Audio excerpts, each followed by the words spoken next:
नमस्कार दोस्तों, आज मैं रमन महर्षि द्वारा बताए गए कुछ बेहतरीन और अनमोल वचन और उपदेश आपको बताने जा रहा हूँ।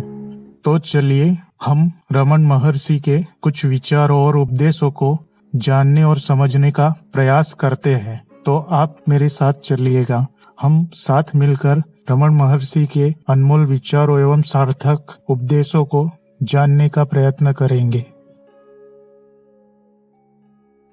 रमन महर्षि का जन्म 1879 को तमिलनाडु के तिरुचुली गांव में हुआ था। बचपन में उनका नाम उनके माता पिता ने वेंकट रमन अय्यर रखा था। उनके पिता सुंदर अय्यर की कुल 4 संतानें थी, जिनमें से वेंकट रमन दूसरे नंबर के पुत्र थे। लेकिन बाद में वेंकट रमन अय्यर रमन महर्षि के नाम से विश्व में प्रसिद्ध हुए। उन्होंने अपने कठिन तप से ज्ञान और आत्मा की खोज की और उसे जागृत किया। उनके हृदय में जीव जंतु और संसार रूपी इस दुनिया में सभी के प्रति दया भाव था और सभी के हित को लेकर चिंतन भी करते थे, जिन्हें आज अरुणाचल के प्रसिद्ध योगी श्री महर्षि रमन के नाम से हम सभी जानते हैं। दोस्तों, आइए इस महान संत के कुछ विचार हम समझने का प्रयत्न करेंगे, जो जीवन और सत्य के मार्ग पर चलने की हमें प्रेरणा देंगे। सभी जीव सदैव आनंद, खुशी की इच्छा रखते हैं, ऐसा आनंद जिसमें दुख का कोई स्थान न हो, जबकि हर व्यक्ति अपने आप से सबसे अधिक प्रेम करता है। इस प्रेम का केवल एक कारण आनंद है, इसलिए आनंद अपने स्वयं के भीतर हमेशा होना चाहिए। मन क्या है? मन अंतरात्मा की एक आश्चर्यजनक शक्ति है, जो शरीर के भीतर मैं के रूप में उदित होती है। वह मन है। जब सूक्ष्म मन मस्तिष्क एवं इंद्रियों के द्वारा बहिर्मुख होता है, तो स्थूल नाम रूप की पहचान होती है। जब वह हृदय में रहता है तो नाम रूप विलुप्त हो जाते हैं। यदि मन हृदय में रहता है तो मैं या अहंकार, जो समस्त विचारों का स्रोत है, चला जाता है और केवल आत्मा या वास्तविक शाश्वत में प्रकाशित होगा। जहाँ अहंकार लेश मात्र नहीं होता, वहाँ आत्मा है।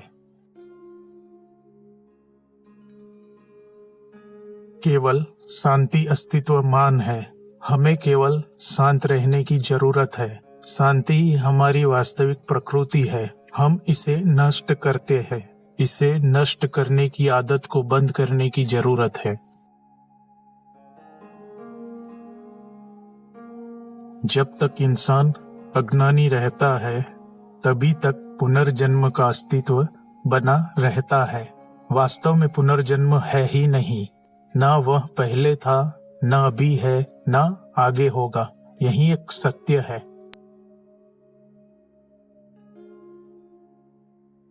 मृत्यु शरीर को मार सकती है। अहम में आत्मा अनिश्वर है, अमर है। मृत्यु की हर एक सीमा से बाहर है।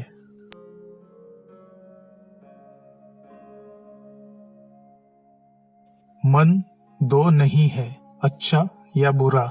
वासना के अनुरूप अच्छे या बुरे मन का स्वरूप हमारे सामने आ जाता है।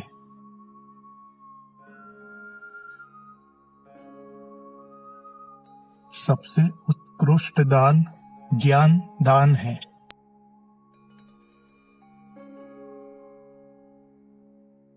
परमात्मा और आत्मा एक ही वस्तु तत्व के 2 नाम है।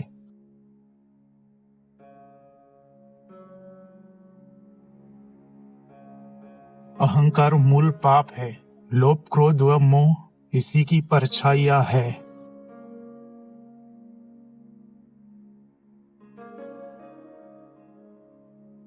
हृदय गुहा के मध्य में केवल ब्रह्म आत्मा के रूप में अहम की स्फुरना के साथ चमकता है। श्वास नियमन या एकाग्रचित्त आत्मविचार द्वारा अपने भीतर गोता लगाकर हृदय में पहुंचो। इस प्रकार से आप आत्मा में स्थिर हो जाएंगे।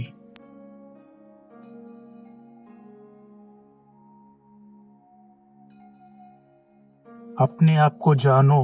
आत्मज्ञान परमोच्च ज्ञान है, सत्य का ज्ञान है।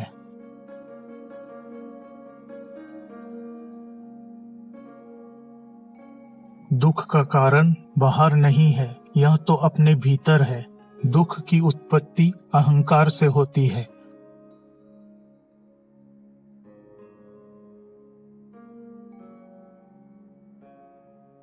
मौन की भाषा शांतिमयी वाणी में जो सक्रियता और शक्ति है, वह भाषण प्रवचन कदापि नहीं है।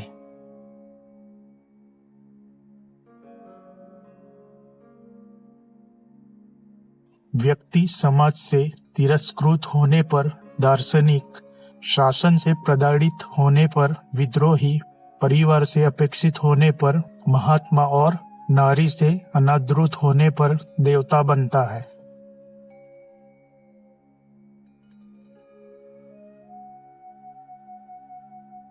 स्वप्न एवं जागृत अवस्था में कोई अंतर नहीं है, सिवाय इनके कि स्वप्न छोटा तथा जागृत अवस्था लंबी होती है। दोनों ही मन के परिणाम है। वास्तविक अवस्था, जिसे तुर्या चतुर्थ कहा जाता है, जागृत, स्वप्न एवं नींद के पार है।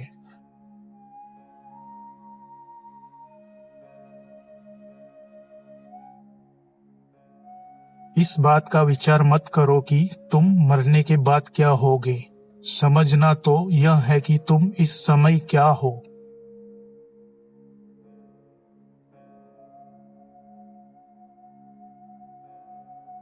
ईश्वर को जानने के पहले अपने आप को जानना चाहिए।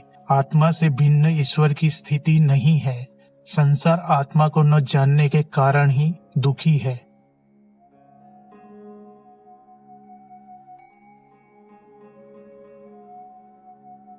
तुम भविष्य की क्यों चिंता करते हो? तुम तो अपना वर्तमान ही नहीं जानते हो।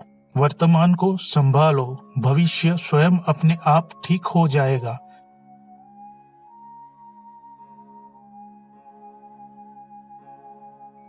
विधाता प्राणियों के भाग्य का उनके कर्म के अनुसार निपटारा करते हैं। जो नहीं होना है वह नहीं होगा।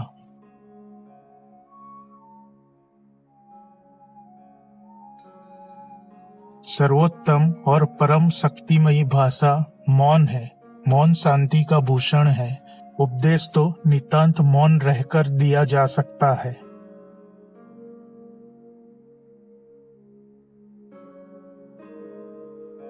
तुम्हारा असली स्वभाव अनंत आत्मा है। मर्यादा की भावना मन का काम है।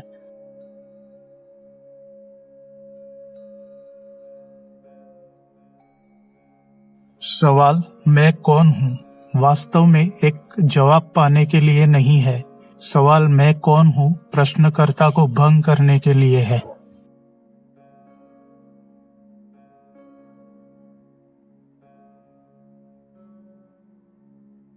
मैं कौन हूँ, हु एम आई।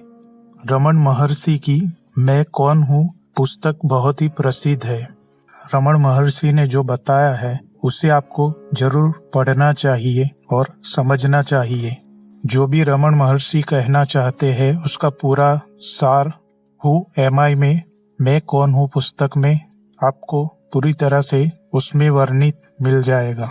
मैं कौन हूँ पुस्तक में आपको उनके पूरे जीवन के ज्ञान का निचोड़ मिल जाएगा। तो इस पुस्तक को आप एक बार जरूर पढ़ने का प्रयत्न कीजिएगा। काफी रहस्य आपके सामने उजागर होंगे। आपने अब तक मुझे सुना, इसके लिए आपका बहुत बहुत धन्यवाद। वीडियो पसंद आए तो लाइक शेयर जरूर करें ताकि मेरा उद्देश्य और लोगों तक भी पहुंच सके। प्रकृति हमें सत्कर्मों के लिए प्रेरित करे। तो मिलते हैं ऐसे ही और एक वीडियो के साथ। तब तक के लिए धन्यवाद।